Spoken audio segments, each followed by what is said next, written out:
Pode falar, você tá ouvindo. Boa noite, gente. Esperar um pouquinho o pessoal entrar. Já está aparecendo aqui alguns colegas.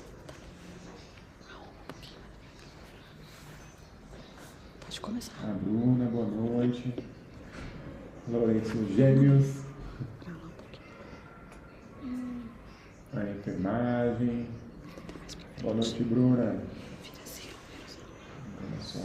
Boa noite, pessoal. Sejam todos muito bem-vindos à nossa live. Sou o Ronald, sou enfermeiro e especialista em acesso vascular e também sou o fundador do PAVA, o Programa Avançado de Acesso Vascular.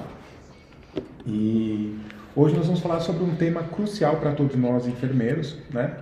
Que é justamente sobre os acessos periféricos, né? As principais dificuldades relacionadas, eventos adversos relacionados ao acesso periférico. Tá? Eu vou aguardar aqui o pessoal entrar. A Kélia, a Japa entrou, a Cami. Boa noite, gente, tudo bem? Sejam todos bem-vindos. Espera mais um pouquinho aqui, tem o pessoal entrando. Boa noite, Japa.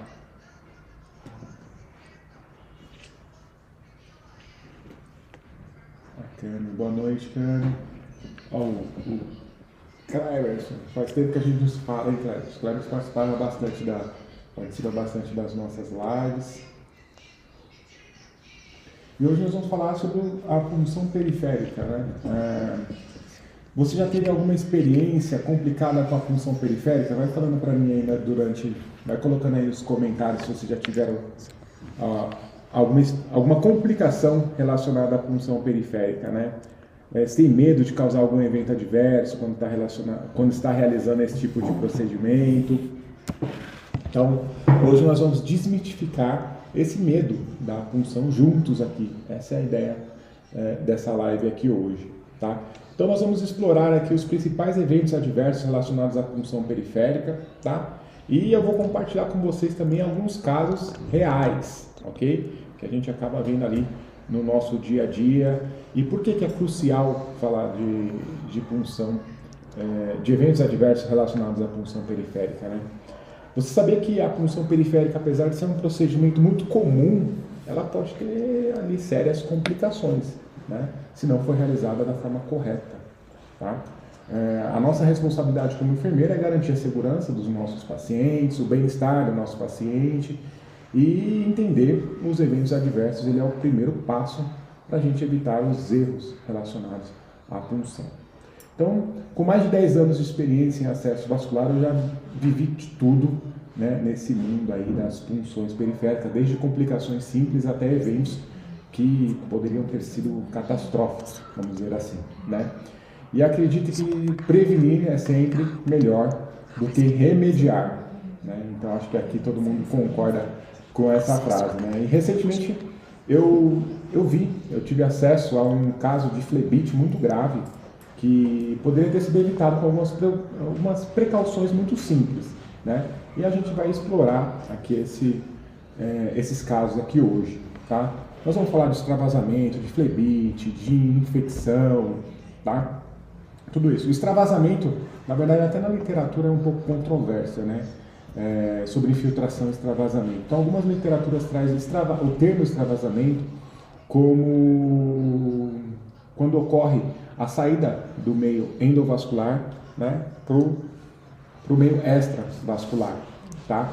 E com isso, de um medicamento, claro, de um medicamento vesicante, né? Então, quando ocorre ali a saída do medicamento vesicante do meio endovascular para o extravascular, acaba causando o famoso extravasamento, tá? Quando a característica desse medicamento, quando esse medicamento é de característica vesicante, a gente tem o hábito de classificar como extravasamento, tá? E para os demais medicamentos a gente classifica como uma infiltração, tá?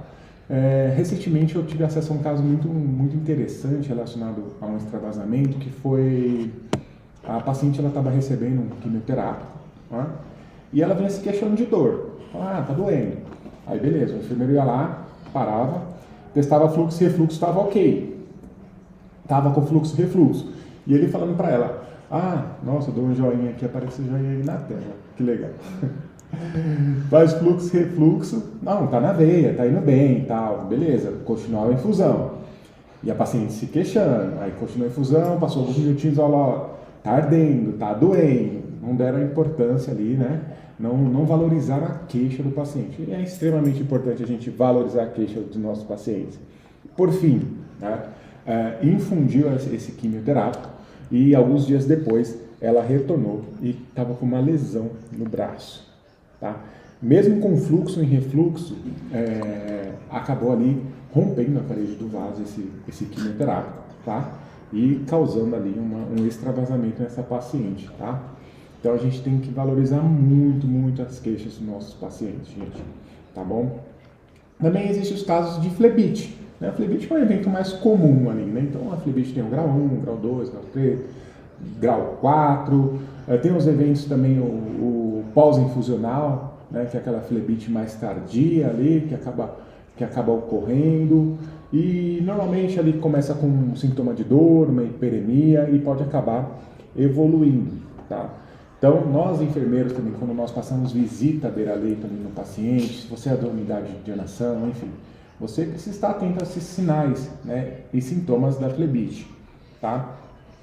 Também tem que ficar atento ao paciente sedado e o paciente confuso, desorientado. Por quê? Porque normalmente os pacientes, eles não vão relatar dor, né? Eles não vão chegar para você, apertar a campainha e falar, enfermeiro, tô com dor aqui no meu acesso, vem aqui dar uma olhada. Eles não vão fazer isso, tá? Da importância da gente passar a visita nesse paciente e avaliar esse catéter desse paciente, tá? E a avaliação não é só uma visualização não, viu, gente? A gente também precisa palpar ali o local, tá? A gente precisa ali, às vezes o paciente está coberto, então a gente precisa realmente ir lá olhar, palpar, testar fluxo, refluxo desse catéter, ver se o catéter está pérvio, tá? Outro problema comum relacionado ao acesso venoso periférico que a gente vê muito é não só o periférico, né, mas relacionado ao acesso vascular é a infecção, né? E sem dúvida a infecção de todos os problemas que a gente vai falar aqui, ela é o que tem o maior potencial do paciente a óbito, né? Então acaba sendo ali um risco maior de todos esses, né? Então a infecção de corrente sanguínea, a gente sabe que o paciente que adquire infecção de corrente sanguínea em países de desenvolvimento ele tem pelo menos ali 40% de chance de ir a óbito, segundo alguns estudos, tá? Então é um número importante. Então imagina, de 10 pacientes, né, que adquiriram uma infecção de corrente sanguínea, 4 podem ir a óbito em decorrência das complicações dessa infecção. Então é algo que a gente tem que prevenir a qualquer custo, tá? Desde a higiene das mãos, a desinfecção dos conectores de forma correta, trocar o curativo, né, no momento correto, tá? Sempre estar avaliando esse curativo, se não está solto, se não está sujo, se não está úmido. A proteção para o banho, a gente fala pouco e audita pouco a proteção para o banho, né? Assim, não vou dizer nunca, né? Mas raramente a gente vê alguém citando que auditou uma proteção para o banho de um acesso vascular, né? Depois vocês colocam aqui para mim no comentário se vocês já fizeram esse tipo de auditoria, né? A avaliar ali se a equipe assistencial está cobrindo de forma correta esse catéter, né? E a gente sabe, a água é limpa, mas ela não é estéril, né? Então pode acabar ali ocasionando sim uma infecção de corrente sanguínea, mesmo tendo uma boa intenção, que é a proteção para o banho, né? Então a gente precisa estar atento a isso, porque infecção de corrente sanguínea tem um potencial muito grande do paciente ir a óbito, tá? Principalmente em países em desenvolvimento como o nosso, tá? Outro problema comum relacionado ao acesso venoso periférico é o bendito hematoma, né? Então, principalmente os pacientes oncológicos, ali, plaquetopênicos, né? Esses pacientes, devido a esses distúrbios de coagulação, têm um risco maior de desenvolver um hematoma, né? E isso pode acabar causando dor também no paciente. Então a gente precisa sempre estar avaliando ali esse acesso, né? Existem alguns medicamentos específicos, como a gente usa o nome comercial, o Irudoide, a gente acaba utilizando bastante ali nos hematomas, mas enfim, a gente precisa sempre estar atento também a esse sinal, tá? Falando um pouquinho sobre a insegurança do enfermeiro e os efeitos que isso tem ali na prática, tá? Muitos enfermeiros se sentem inseguros em realizar as funções periféricas. E essa insegurança ela pode levar a erros, então a gente vai acabar explorando um pouquinho mais como isso acaba impactando ali na clínica, no dia a dia, tá? Eu já vi muitos enfermeiros que evitam alguns procedimentos porque eles acabam tendo um receio das complicações que esse procedimento pode causar, né? Então, tem colegas, por exemplo, que como não está na rotina do enfermeiro uma punção periférica, ele acaba evitando realizar esse procedimento, né? Por quê? Porque ele não faz isso no dia a dia dele, então ele acaba ficando com um pouco de medo. Eu já vi casos de punção periférica, o paciente gritar de dor, por quê? Porque no momento da punção ali acabou funcionando o nervo, né? Então errou ali a veia ou transfixou a veia, acabou atingindo o nervo do paciente e ele gritou de horror, né? Ele comentava que parecia que ele tinha enfiado o dedo na tomada, de tanta dor que ele estava sentindo, um choque mesmo, né? Então, quando a gente está realizando um procedimento de punção, até uma coleta de gás também acaba sendo comum isso acontecer, esse paciente se queixa de dor é que atingiu o nervo, tá? E a gente sabe que uma lesão de nervo também pode ter um desfecho muito ruim e a recuperação também é muito demorada, né? E teve um caso de uma tentativa de punção que eu acompanhei, em que o colega foi tentar realizar a punção, enfim, errou, puncionou a artéria, né? O que aconteceu? A artéria ali começou a sangrar, né? Ele não fez um curativo adequado, não fez um curativo compressivo, e a artéria sangrando. E esse sangramento acabou comprimindo o nervo, né? Então, o sangramento ali no tecido, né, começou a sangrar bastante, acabou comprimindo o nervo. Essa compressão fez o paciente perder os movimentos dos dedos, perdeu a sensibilidade, olha só. E para ajudar esse paciente, para ajudar a filha desse paciente, ela era médica. Nossa. Olha isso, a filha do paciente era médica, né? E, lógico, com todo o conhecimento dela, ela exigiu que o hospital realizasse ali pagasse o home care, né, por pai dela, né, com razão, óbvio. Então ela exigiu que o hospital pagasse o home care, por quê? Porque ele já não conseguia, perdeu os movimentos da mão, sentia uma dor horrível, então não conseguia comer sozinho, não conseguia tomar banho sozinho, não conseguia fazer atividades do dia a dia. Então ela exigiu um home care para ele de 24 horas, foi cedido esse home care para esse paciente. E depois de um tempo ele ainda entrou com uma ação na esfera judicial, né, devido a um procedimento realizado ali de forma equivocada, tá? Então você vê, é um procedimento simples, né, do nosso dia a dia, que pode acabar tendo um desfecho muito, muito complicado, tá? E para os enfermeiros que recém-formados, né, a preparação realmente ela é essencial, tá?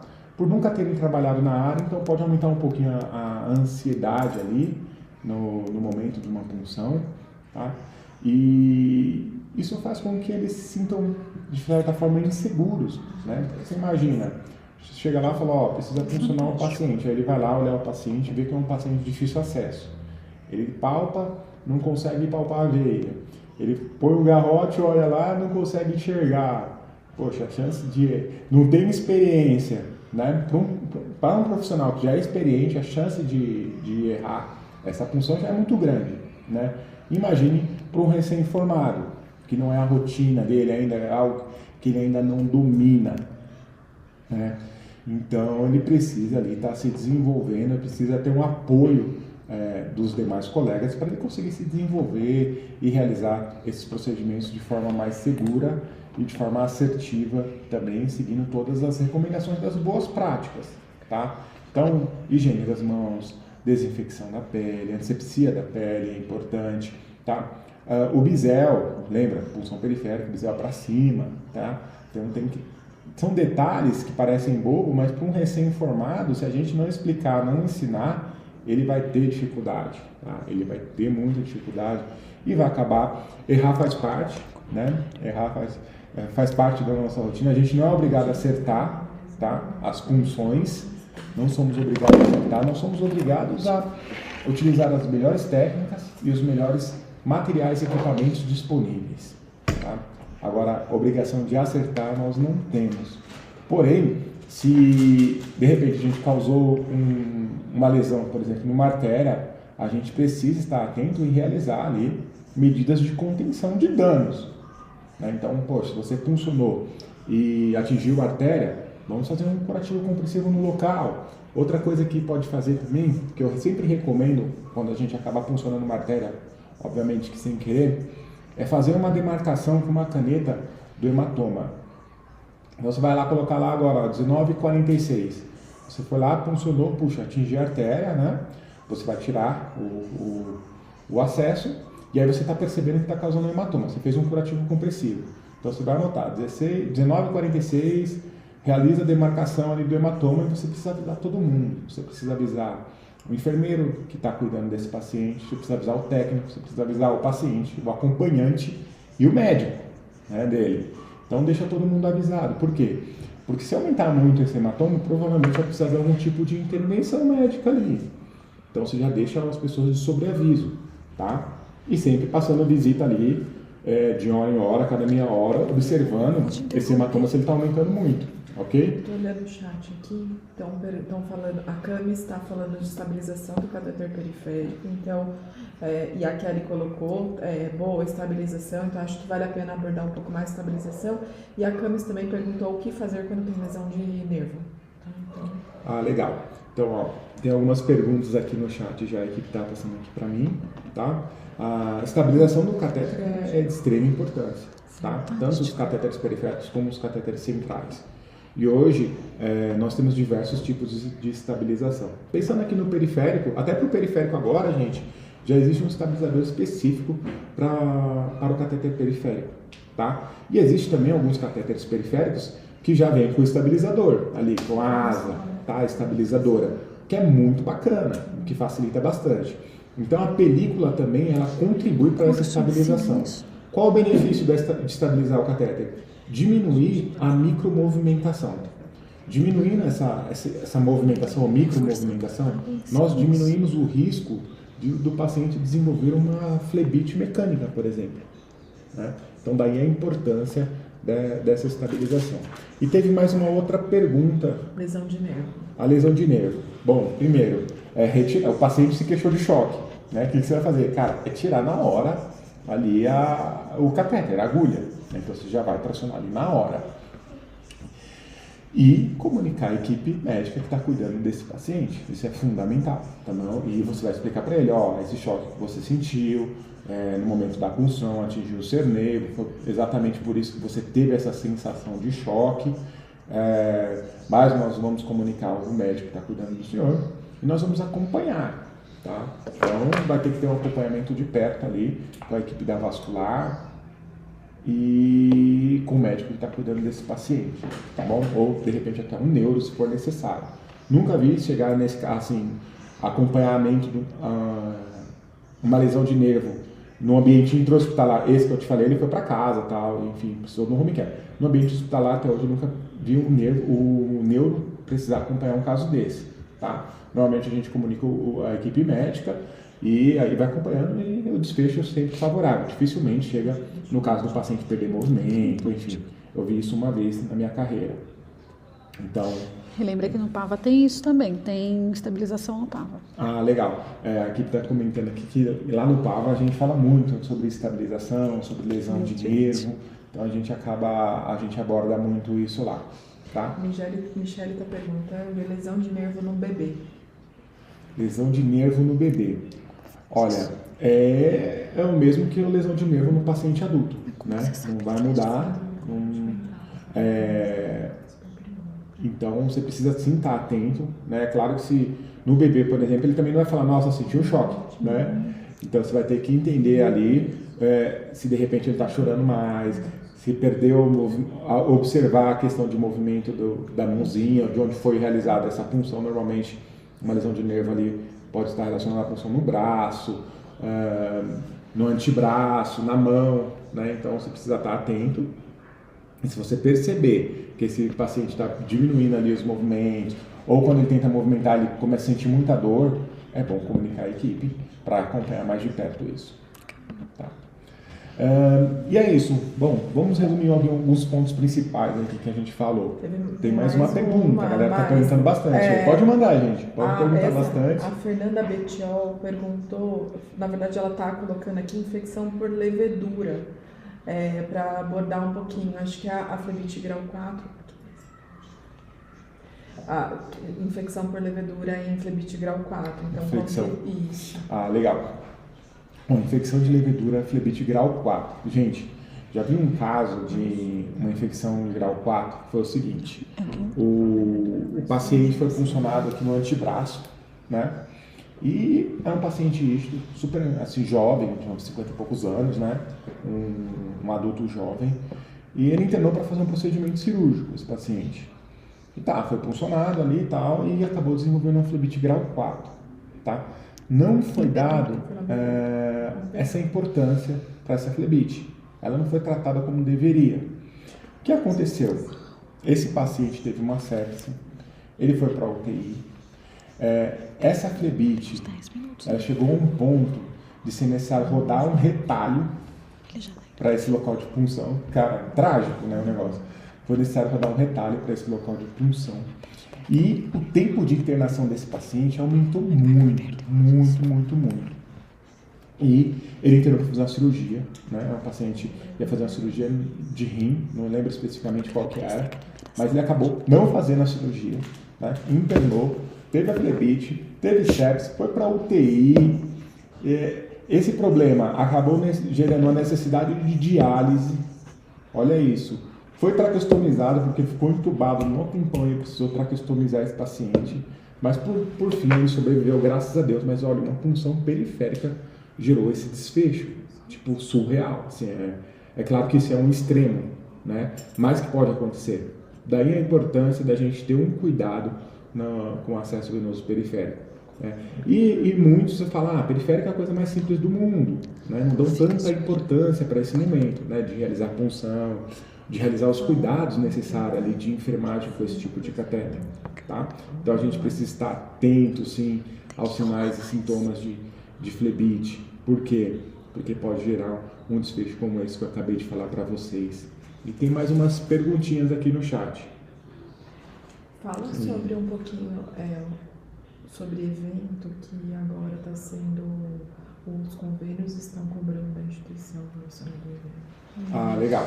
O que acontece? Agora, o modelo de pagamento nos hospitais particulares está passando por um momento de mudança, né? E antigamente, acho que se chamava fee for service. Era como se nós estivéssemos indo no mercado com o nosso carrinho e a gente vai enchendo, preciso de um tomate, preciso de uma alface, preciso de, sei lá, um sabão em pó, né? Vou levar um iogurte pro meu filho, você vai colocando no carrinho. Era mais ou menos assim um paciente dentro do hospital. O paciente internou, beleza, precisa fazer uma tomo, faz a tomo. Ele precisa de um periférico, faz o periférico. Agora ele precisa de um Medline, beleza, pode pôr. Não, agora o Medline não dá mais como, vamos pôr um PIC, pode pôr, tá? Então esse modelo de pagamento, ele não é sustentável, né? Então a gente está passando por uma mudança nas instituições referente a esses modelos de pagamento, tá? Então hoje em dia existem alguns modelos, por exemplo o pacote, né? Então tem um pacote aqui, esse é o pacote para quimioterapia, esse é o pacote para pneumonia, né? Esse é o pacote, enfim, para uma cirurgia ortopédica X, tá? Então o convênio acaba pagando o pacote. Ele não vai mais pagar aquele PIC que você colocou, o Medline, o Portocat, o periférico, não, está tudo dentro de um pacote. Isso acaba exigindo de nós, enfermeiros, uma assertividade muito maior no momento da punção, no momento da escolha do dispositivo, né?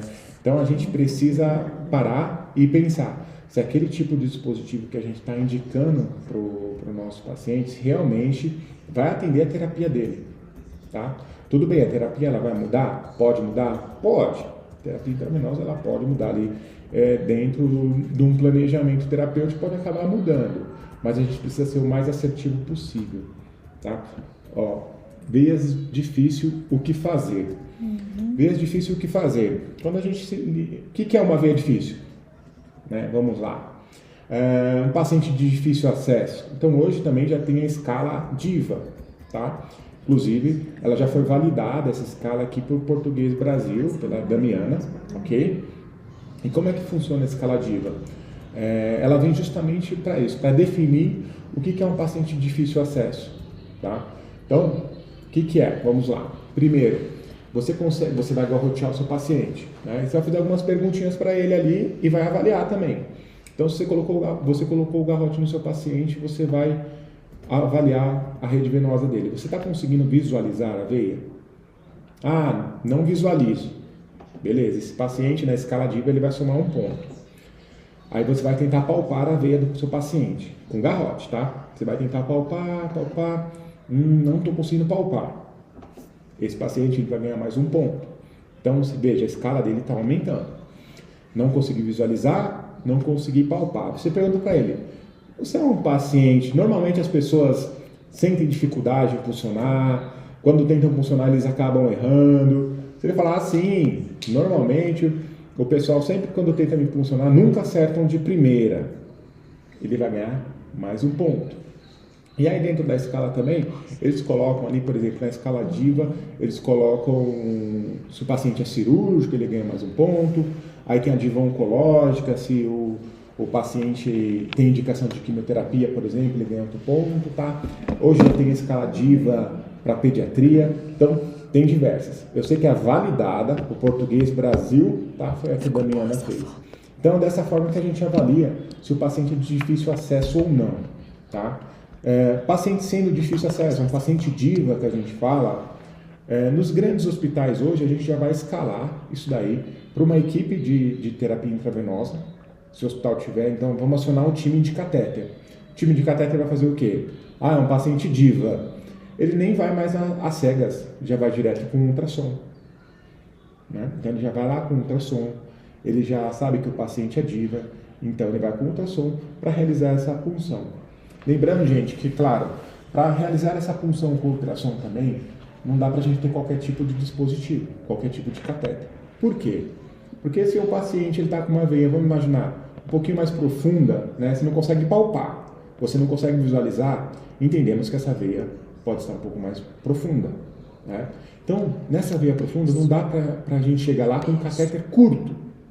Tá? Por quê? Porque eu estou com ultrassom, certo? Eu posso até conseguir atingir a veia, mas o meu catéter não vai ficar ancorado dentro desse vaso. Então, beleza, você vai lá, pulsiona, aspiro, infundo, tá com fluxo, refluxo, pulsionei, consegui. Mas a primeira vez que o pessoal for fazer uma salinização, o catéter vai chicotear e vai sair dessa veia. Então, para realizar essa punção, esse catéter ele precisa estar bem estabilizado dentro do vaso sanguíneo. Tá? A literatura nos traz que esse catéter precisa pelo menos estar 1/3 ancorado dentro do vaso. 1/3 dele tem que estar ancorado dentro do vaso sanguíneo. Tá? Se for menos que 1/3, tem um risco muito grande desse catéter sair do meio endovenoso e aí por tecido e causar ali uma infiltração, né, dependendo da característica da droga, ou um extravasamento, que foi o que a gente acabou falando aqui no início da aula. Então, assim, a punção com ultrassom, sem dúvida nenhuma, é um dos melhores cenários, tá? Mas, para a gente realizar essa punção com ultrassom, a gente também precisa ter os dispositivos adequados para trazer uma segurança para o paciente, senão não faz sentido. Aí a gente pode escalar para o catéter que tem na casa. Outra coisa também é a gente entender qual que é o portfólio que nós temos dentro do ambiente hospitalar, né? Ah, será que eu tenho um periférico longo? Eu só tenho um periférico curto? Será que eu tenho um catéter de linha média ou midline? Eu só tenho um PIC?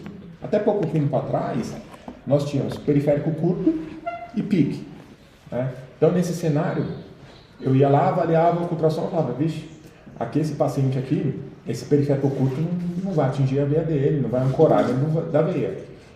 Desde que fosse para antibiótico, para 3 dias, né, tem mais 3 dias de antibiótico, partia para o PIC. Né? Partia para o PIC. Por quê? Porque o periférico curto, o periférico não estava mais atendendo ele.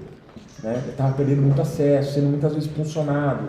Então esse periférico curto não atendia mais, a gente partia para o PIC. Hoje, já existe um portfólio maior. Né? Então nós temos os periféricos curtos, que a literatura fala que o periférico curto é até 6 centímetros. Temos os periféricos longos, que vai de 6 a 15 centímetros. E temos os catéteres de linha média, tá? Que é a partir de 15 centímetros. No mercado nacional hoje, os catéteres de linha média que nós temos é até 20 e de 25 centímetros. Tá? Então você vê, hoje a gente já tem ali um poder de escolha muito maior. Né? Então, eu não preciso mais partir do periférico curto direto para o PIC. Né? Eu tenho outras opções ali no meio do caminho. Tá? E aí a gente vai ter que entender a matriz decisória para o fluxo de indicação de catéter para escolher o melhor dispositivo para aquele paciente de acordo com o planejamento terapêutico dele. Tá? Pensando justamente nisso que eu comecei a falar para vocês aqui, do modelo de pagamento em que os hospitais, que os convênios vêm exigindo dos hospitais, tá? E eu acredito que isso vai ser para todos os hospitais privados, viu, gente? Logo, logo chega em todos esse novo modelo de pagamento ali, tá? Não é exclusivo de grandes hospitais, não, tá? Esse daí, com certeza, o botão da minha camiseta está pedindo socorro. Então, logo, logo, esse modelo aí, certeza que vai chegar para todos. E a gente precisa estar atento a esse movimento, né? E também precisamos fazer a nossa parte ali na escolha do dispositivo, tá? Então, podemos sim realizar uma punção periférica. Lembrando também, para realizar essa punção guiada por ultrassom, gente, a recomendação é proteger o transdutor, tá? O transdutor do ultrassom precisa estar protegido, ok? Com a capa estéreo. E o gel precisa ser estéreo também, que a gente usa, tá? E de dose única, ok? Então, hoje já existem alguns kits ali que a indústria comercializa, que vem, no PIC a gente usa bastante, né? Que vem a capa estéreo do transdutor e com gel de dose única estéreo, tá? Então a gente também precisa ter esse tipo de material ali para realizar uma punção periférica de forma segura. Eu sei que tem instituições, grandes instituições hoje no Brasil, que realizam essa punção periférica guiada por ultrassom e optam por não proteger o transdutor, tá? Eu acho que é um risco desnecessário, sinceramente, né? Pensando ainda, imagina, eu trabalho muito com paciente oncológico, paciente neutropênico, né? Então, eu não teria coragem de não cobrir o transdutor para uma punção periférica, tá?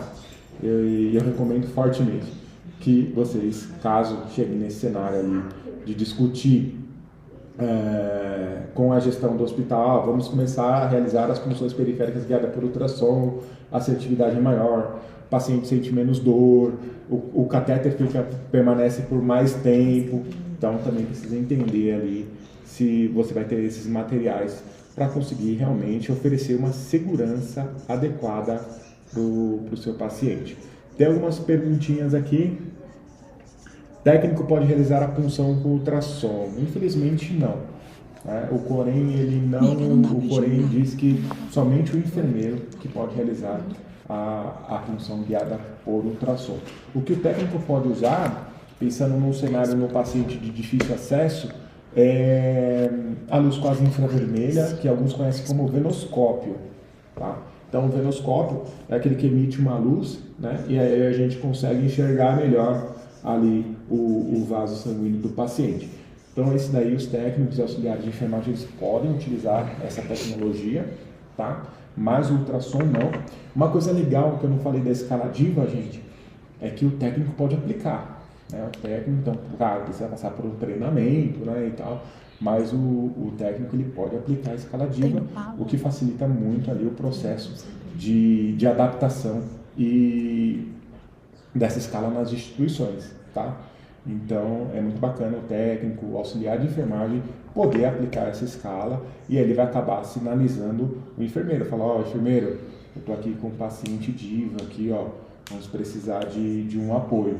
E aí o enfermeiro, ou ele, de repente, pode ir lá se ele tiver um treinamento, né? Inclusive, o técnico não pode realizar a punção com ultrassom e o enfermeiro que for realizar essa punção com ultrassom, é necessário, segundo o Corém, que esse enfermeiro passe por uma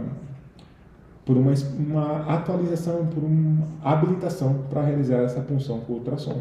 Tá? Então ele precisa também ter um treinamento, tá? Para realizar esse tipo de punção. Ele não pode simplesmente ir lá, pegar o ultrassom e falar, agora eu vou puncionar com ultrassom e... Não, ele precisa também passar por uma capacitação. Esse é o termo que o Corém usa na regulamentação da punção periférica guiada por ultrassom. Capacitação. A Camis colocou drogas vesicantes no periférico. Só para saber mais ou menos, né? Tá ótimo. Ó, drogas vesicantes aqui no periférico, tá? De preferência, ocorre sim a infusão de drogas vesicantes em acesso venoso periférico, tá? Se puder ser evitado, com certeza é melhor, é mais seguro, tá? Mas sim, as drogas vesicantes, existem instituições que acabam administrando sim em acesso venoso periférico. Quais são os critérios? A maioria das vezes. Então, um acesso sem uso, tá? A gente manda um acesso virgem. Então, puncionou, testou fluxo, refluxo, ótimo. Evitem, pelo amor de Deus, nesse cenário as dobras, tá? Lugares de flexão, então, punho, fossa antecubital, tem que evitar ao máximo, ok? Então, acesso virgem, com fluxo e refluxo adequado. E esse medicamento, ele não pode estar em bomba de infusão. Tem que ser gravitacional a infusão, tá? E até 1 hora. Então, isso é o que traz hoje as boas práticas, pensando ali numa infusão de medicamento vesicante no acesso venoso periférico.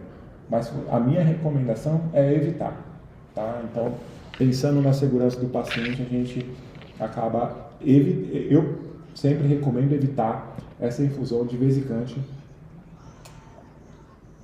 no acesso venoso periférico, mas a gente entende que a realidade do nosso país, né, é discrepante, então, enfim, tem muitos lugares que não existem outras possibilidades, tá? Mas pense, segurança do paciente em primeiro lugar e não percam seu réu primário, hein? Pensa nisso, não vai perder o réu primário fazendo uma ação dessa, hein, gente? Então fiquem atentos, tá? Ó, falta pouquinho aqui pra gente concluir a nossa live, então vamos só fazer um resumo aqui dos principais pontos que foram abordados. Ó, o Harley tá aí, um abraço, meu amigo.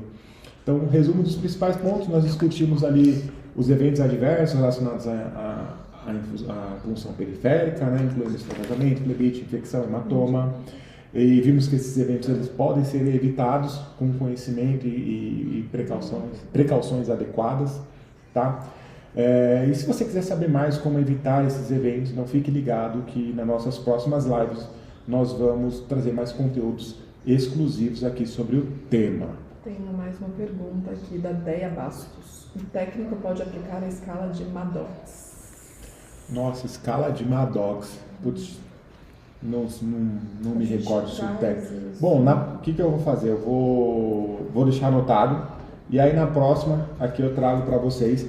Eu sei que existem, para você ter uma ideia, existe mais de 70 escalas de flebite. Mais de 70 escalas na literatura de flebite.